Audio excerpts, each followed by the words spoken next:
안녕하세요. 김포에 거주하고 있는 32살 여성입니다. 저는 23살의 나이에 결혼을 했었고 25살에 이혼을 경험했어요. 재택근무로 책 표지를 디자인하는 일을 하고 있는데 고정적이지는 않지만 300만 원 정도 번답니다. 전에는 세상 물정을 몰라 앞만 보고 사는 답답한 인생이었지만 한 번을 쓴 경험 후 더 행복한 삶을 살기 위해 노력 중이에요. 물론 현재는 지금의 남편과 재혼의 행복한 일상을 보내고 있지만요. 제 인생의 큰 오점이자 실수인 그 사건으로 인해 인생의 쓴맛을 알게 되었고 사람이나 일을 하는 데 있어서 조심하게 되는 습관이 생겼거든요. 그럼 지금부터 사연 시작하겠습니다. 저는 고등학교 1학년 때 부모님이 교통사고로 돌아가시면서 얼떨결에 고아가 되었어요. 그래도 다행인 건 친척분들의 도움을 받을 수 있었고 고등학교를 무사히 졸업할 수 있었죠. 학교에서 급식비와 학비를 지원해준 탓에 조금은 여유 있게 학교를 다닐 수 있었습니다. 저희 집이 돈이 많은 집은 아니었지만 가정이 화목했고 저는 부족함 없이 자라왔습니다. 하지만 부모님이 돌아가신 뒤 세상에 혼자 남았다는 사실에 두려움과 무서움을 느낀 저는 돈부터 벌어야겠다고 생각했어요. 대학은 생각도 안 하고 돈이 되는 일이면 닥치는 대로 했습니다. 하루에 4시간 자면서 일을 했는데 새벽에는 학원 청소를 했고 주간에는 디자인 회사에서 사무 보조, 저녁에는 식당 설거지에 아르바이트를 했어요. 같이 식당에서 아르바이트를 하며 알게 된 친구가 저보고 돈에 환장했냐며 핀잔을 줄 정도였어요. 저는 디자인 회사에서 근무하며 처음으로 디자인이라는 것에 대해 흥미를 느꼈고 조금 늦긴 했지만 그동안 일을 하며 모아둔 돈으로 22살에 서울에 있는 대학에 진학했어요. 그렇게 늦가기 대학생이던 저는 신입생들과 어울리기 힘들었죠. 그러다 저녁 후 복학을 한 같은 과 학생과 나이가 있다는 동질감 때문인지 금방 친해졌습니다. 여전히 아르바이트를 했지만 대학 생활을 하며 나름의 로망이 있던 저는 그 남자와 사랑의 감정이 싹텄고 만난 지 1년 반 정도 되었을 때 결혼을 결심했어요. 그렇게 어리다면 어린 나이인 23살 끝자락에 그 남자와 결혼을 했죠. 지금 생각해보면 그 결혼을 왜 했나 싶고 아이가 없던 것이 다행이다 싶네요. 아무것도 몰랐을 때라 저에게 가족이 생긴 것 자체가 너무 좋았고 시어머니로부터 싫은 소리를 들어도 헤헤 웃을 정도로 저는 정말 바보였습니다. 일찍 부모님을 여인 탓에 시어머니가 제 엄마라고 생각하자고 다짐했고 행복한 결혼 생활을 할 수 있을 줄 알았어요. 시어머니는 여자는 밖에서 일하는 것보다 남편의 내조를 잘 해야 한다며 남편을 떠받들어야 한다는 말씀을 하셨죠. 옛날 사고방식을 가지신 분이었던 터라 성질이 조금 급하셨어요. 저를 볼 때마다 손주가 빨리 보고 싶구나. 결혼한 지가 언젠데 아직도 소식이 없니? 라고 묻곤 하셨죠. 하지만 남편은 제대로 된 직장을 잡지 못하고 갈팡지팡을 하고 있는 상태였죠. 결혼한 마당에 언젠간 아이까지 낳아야 해서 저대로 답답한 마음에 남편에게 한마디 했어요. 자기야, 구직 활동을 계속하고 있는 건 알겠지만 이제 어느 정도 자리는 잡아야 하지 않을까? 우리도 언젠가는 아이를 낳을 테고 그러려면 미리 준비를 해야 하는 게 맞는 것 같아서. 그러게, 나도 취직을 빨리 해야 하는데 그게 잘 안 되네? 그래도 자기는 좋겠다. 평이 좋았나? 아르바이트를 하다가 직원으로 스카우트 제의라니. 제가 조언을 해주니 남편은 씁쓸한 표정으로 잠시 다녀온다며 밖을 나가더라고요.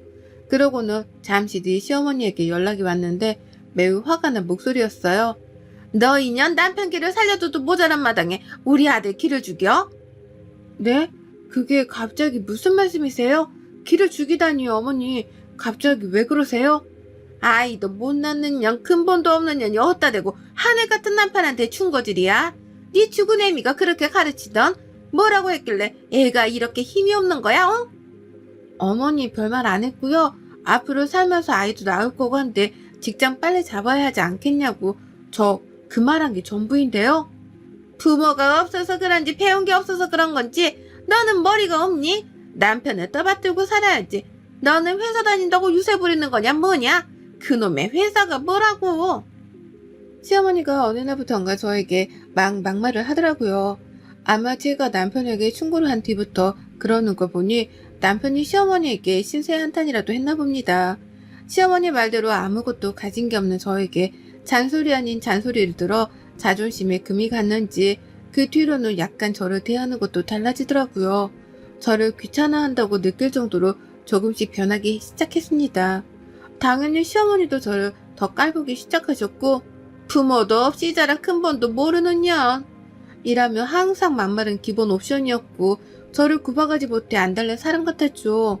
결혼 후 저는 디자인에 대한 꿈을 포기하고 시어머님 말대로 내조를 위해 일을 관둔 상태였습니다. 어느 날 남편이 취직을 했다며 대기업은 아니지만 알아주는 회사에 취직을 했다는 겁니다. 그래서 가족들은 너나 할 것 없이 기뻐하며 고기 파티까지 했어요. 그랬더니 남편은 회사 생활도 잘하고 내가 앞으로 가정에 충실할게. 그동안 고생 많았어. 라며 앞으로 잘 살아보자고 화이팅을 외치더라고요. 그렇게 2년 정도의 시간이 지나고 남편과 시댁과 저는 원만하게 잘 지내고 있었습니다. 예, 이제 차들이도 사봤으니 손주를 좀 안겨줘야 하지 않겠니? 시간도 얼추 지난 것 같은데 자리도 잡았으니 이제 슬슬 준비해야 하지 않겠니? 네, 어머니. 노력해볼게요. 조금만 기다려주세요. 시어머니의 말이 틀린 말은 아니었기에 저는 남편에게 같이 노력하자고 이야기했어요. 하지만 웬일인지 남편은 저에게 쌀쌀맞게 대했고 예전에 비해 많이 무뚝뚝한 모습이었습니다. 아이가 생기지 않자 시어머니는 저를 닥달하기 시작했고 저는 스트레스가 이만저만 아니었어요. 여보, 요즘 무슨 일 있어? 회사에 많이 힘들지? 라며 다가가려 해도 피곤하니까 말 걸지 마. 그만 자자. 집에서 집안일만 하는 사람이 뭘 알아? 라며 무시하더라고요. 그렇게 대화는 자연스레 단절되었고 저도 점점 지쳐갈 즈음 시어머니가 일하는 남편한테 잘 좀 해라. 남편은 무릇 아내가 하기 나름인데 고생하는 내 아들 먹이라고 보약도 잔뜩 했다. 회사에 두고 먹으라고 했으니 갖다 주렴. 이라며 보약을 전해주라 해서 남편의 회사에 갈 일이 생겼죠. 로비에서 아무리 연락을 해도 받지 않아 안내 직원에게 전달을 부탁하고 밖으로 나왔는데 남편 차가 앞에 서더니 웬 여자와 함께 차를 타고 가는 게 아니겠어요. 저는 설마하고 택시를 잡아 남편 차를 따라가 보았는데 믿기 힘들게도 대낮에 모텔로 들어가는 겁니다. 끝까지 쫓아가서 사실 확인을 하고 이혼을 했어야 했는데 그러지 못해서 안타까웠죠. 그때도 바보같이 저는 설마 아니겠지 하며 택시를 타고 집으로 돌아왔어요. 남편은 야근을 한다며 12시가 다 돼서야 집에 들어왔고 주말에는 출장을 가야 한다며 저보고 짐을 싸달라고 하더라고요. 그렇게 출장짐을 싸고 빨래를 하며 옷을 뒤적거렸는데 여자 냄새가 나는 것 같기도 하고 낮에 있었던 일 때문인지 여간 신경 쓰이는 게 아니더라고요.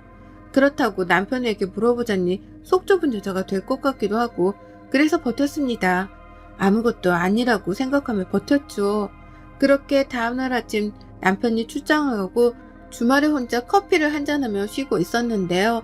갑자기 모르는 번호로 연락이 오는 겁니다. 전화를 받았는데 웬 여자였어요. 안녕하세요. 좀 만났으면 하는데요. 조항국 씨 와이프 되시죠? 저 김미란이라고 하는데요. 저랑 좀 만났으면 해요. 긴히 할 말도 있고요. 전화를 받는 순간 저는 직감적으로 알 수 있었어요. 전화를 한 사람은 바로 남편이 바람을 피고 있는 레연녀라는 것을요. 그날 저녁에 집 근처 커피숍에서 만나기로 했습니다. 떨리는 마음으로 커피숍에 미리 나가 앉아있는데 곧이어 그 여자가 오더라고요. 안녕하세요. 전화드렸던 김미란입니다. 조항국 씨 와이프? 네, 제가 조항국 씨 와이프 되는 사람이에요. 무슨 일로 저랑 보자고 하신 건가요? 용건만 간단히 하죠.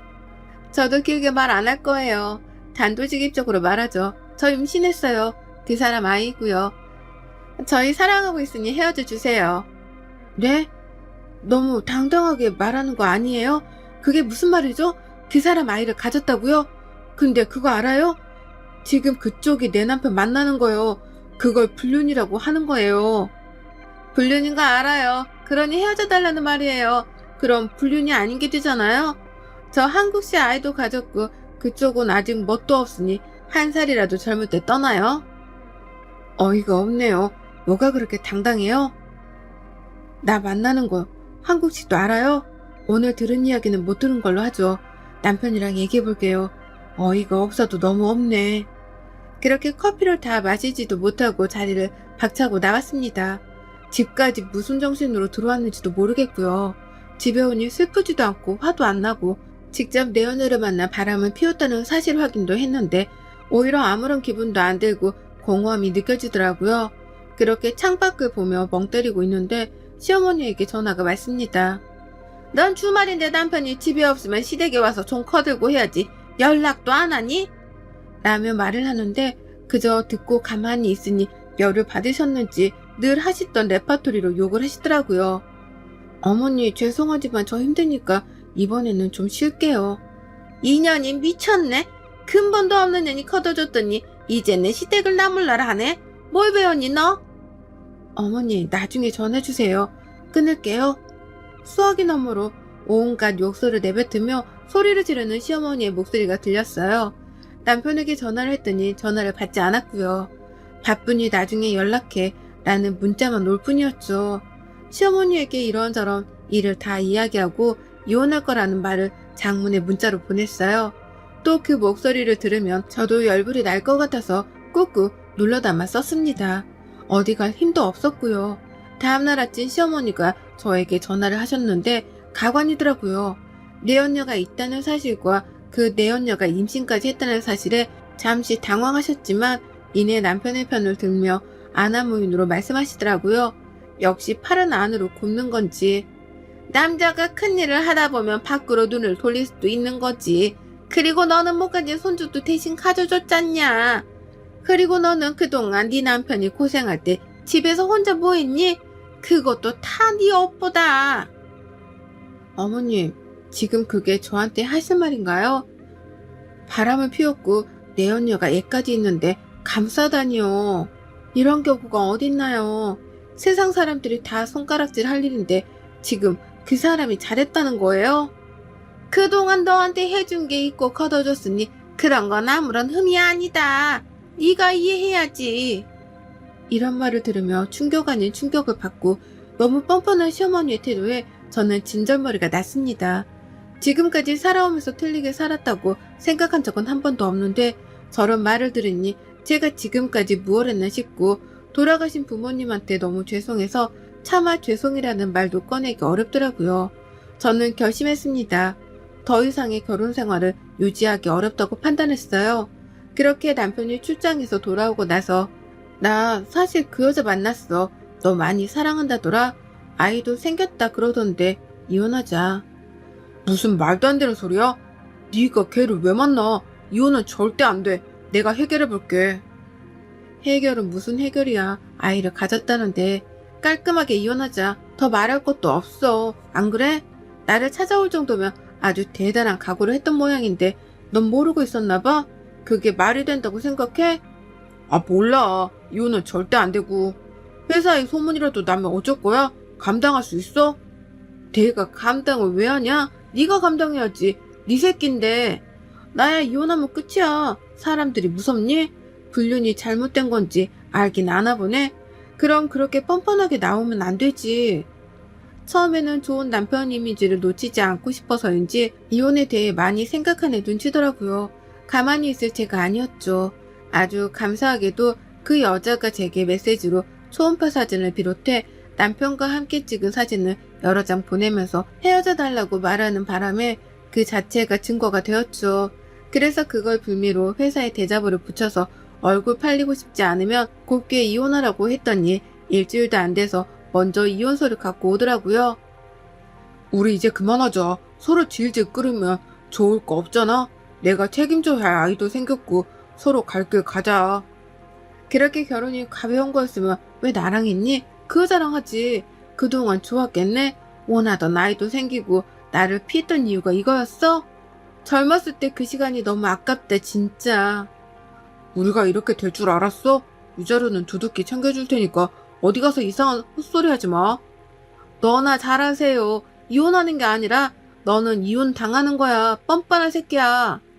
그렇게 이혼 서류에 도장을 찍고 진짜 남남이 되었는데 시어머니한테 연락이 오더라고요. 이혼해도 너는 갈 데도 없는 고아야. 걷어준 은혜를 끝까지 모르는구나. 없는 거 걷어줬더니 고맙다고 하지는 못할 망정 끝까지 그 돈을 받아? 그 돈이 내 돈인 건 알아? 네가 위조를 왜 받아? 네가 잘했으면 남자가 밖으로 안 나돌지. 진작에 잘하지 그랬니요? 어머니, 아니, 아줌마. 그 사람 불륜으로 소송해서 더 뜯어내 볼까요? 증거 아직 제 손에 차고 넘치는데 본인이 바람 폈다고 말한 거 다 녹음했고 멍청하게 그 여자는 사진까지 보내던데요. 유자로 1억으로 끝내는 거 다행으로 아세요. 남은 여생 구치소에서 보내고 싶으면 계속 하세요. 뭐? 아줌마? 야 이년아, 너 말 다 했어? 이게 보자 하니까 내가 무슨 죄를 지었다고 그러냐? 해볼 테면 해봐라. 끝까지 남의 집안 망쳐먹고 네 갈 길 가는구나. 어디 한번 해봐. 그 말 후회하지 마세요. 전 한다면 하는 사람이니깐요. 사실 남편에게 위자료로 1억 정도를 받았거든요. 지가 유책 배우자인데도 제가 나중에 딴 말 할까봐 입막음하려고 두둑하게 챙겨주더라고요. 근데 시어머니, 아니 그 아줌마는 그게 그렇게 안 입고 왔는지 저에게 종종 연락을 하더라고요. 속이 뒤집어질 대로 뒤집어진 저는 마음도 지쳤습니다. 그러고는 시어머니, 아니 그 아줌마가 원하는 대로 해드렸습니다. 사실 결혼 생활을 하면서 시어머니가 저에게 퍼부었던 모욕적인 말과 폭언들 정상은 아니잖아요. 제가 왜 그랬는지는 모르겠지만 나름대로 증거가 많이 모아졌더라고요. 저랑 통화했던 거 메시지 주고받은 내역 모조리 다 증거로 제출해서 명예훼손 폭행죄로 고소했답니다. 당연히 합의는 없었어요. 이건 전 남편과의 문제와는 별개니까요. 그제서야 저에게 잘못했다면 용서를 비는데 저는 절대 합의해주지 않았죠. 뭐가 좋다고 저런 사람을 곱게 그냥 내버려 두나요? 예, 내가 잘못했다. 내가 잠시 어떻게 됐었나봐. 이렇게 사정할 테니 제발 고소는 취하해주지 않으련? 이 늙은이가 살면 얼마나 산다고 그러니 제발 한 번만 용서해다오. 저한테 뭐라고 그러셨어요? 근본 없다고 하셨죠? 걷어줬다고 하셨죠? 그런 분이 저한테 하신 게 뭐가 있어요? 한 번이라도 저 가족이라고 생각한 적은 있으세요? 그리고 본인이 잘못 없다면서요. 그럼 떳떳하게 구셔야지 왜 이렇게 비굴하세요? 다시 한번 말하지만 저는 절대 선처 없습니다. 한 달이 됐건 몇 년이 됐건 그 안에서 잘 살아보세요. 그렇게 시어머니는 실형을 선고받고 구치소에 수감되셨어요. 제가 무시당하며 살아온 세월과 상처에 비하면 아무것도 아니었죠. 그렇게 한바탕 소란이 일고 남편에게 받은 위자료로 저는 시골에 작은 땅을 구입했습니다. 나중에 늙어서 갈 곳 없으면 그곳에 집을 짓고 살자는 막연한 생각으로 땅을 샀어요. 몇 개월이 지나 그 땅이 관광단지로 개발이 된다는 소식이 들려왔고 저는 보상금을 받게 되었는데 본의 아니게 20억이라는 큰 돈이 생기면서 먹고 살 걱정은 하지 않게 되었답니다. 당연히 이 사실은 저밖에 모릅니다. 갑자기 돈이 많아져 저는 그동안 평생 누리지 못했던 것들을 하나씩 해보았어요. 혼자 백화점에 가서 명품을 사보기도 하고 비싼 호텔 뷔페를 먹어보기도 했죠. 그렇게 이혼을 하고 무엇을 해야 할까 하고 혼자 생각 정리 겸 제주도로 여행을 떠났는데 20살 초반에 일했던 디자인 회사 팀장님을 우연히 만났습니다. 여행지에서 우연히 만난 것도 신기하고 반갑기도 해서 커피도 한잔하며 바뀐 연락처도 주고받고 이런저런 이야기를 하며 시간을 보냈어요.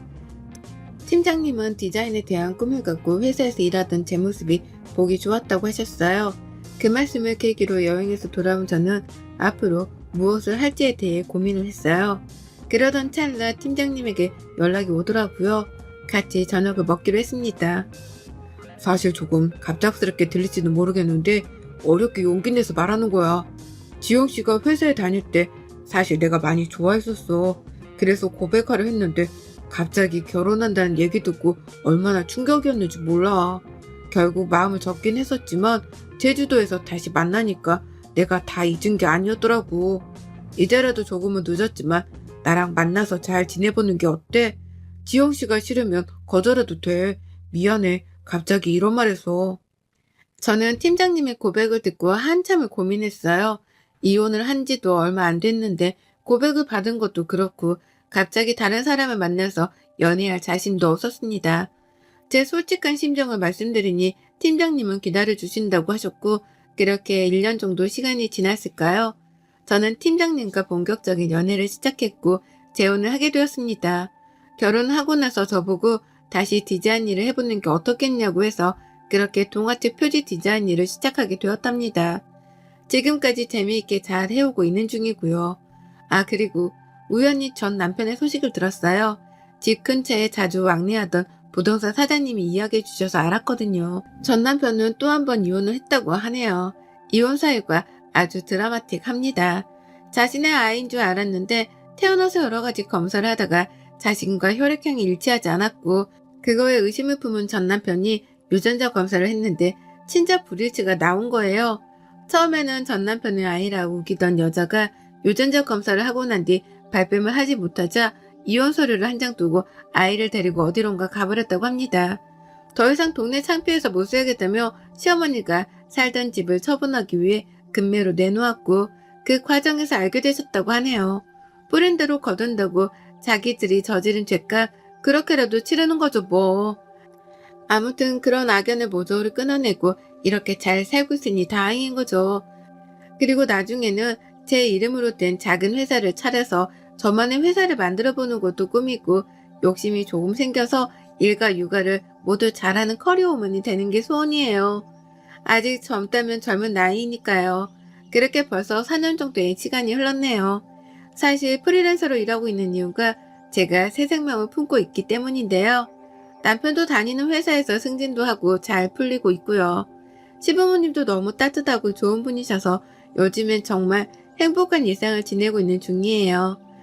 내년 봄에 태어날 아이는 얼마나 귀엽고 예쁠까요? 저에게 가족의 소중함을 알려준 남편과 시부모님, 앞으로 평생 시부모님이 아닌 내 친부모님이다 생각하고 잘 지내보려 해요. 여러분의 생각은 댓글로 남겨주세요. 오늘도 시청해주셔서 정말 감사합니다.